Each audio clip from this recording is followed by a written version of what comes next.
Guys, in this 2025 guide, I'll show you how to integrate Monday.com with Microsoft Outlook so you can manage tasks and emails all in one place. First, log into your Monday.com account and open the board you want to connect. Click Integrations at the top and search for Outlook.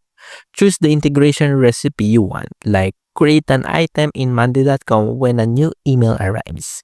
Send an email from Outlook when a status changes in Monday.com. Click Add to Board, then connect your Microsoft Outlook account by signing in and allowing permissions. Customize the integration by selecting the board, columns, and filters you want. Test the integration by sending a sample email or creating a task. Once confirmed, every new email or status change will automatically sync between Outlook and Monday.com, saving you tons of time. And that's how to integrate Monday.com with Microsoft Outlook in 2025. If this helped you streamline your workflow, don't forget to like and subscribe for more productivity tutorials.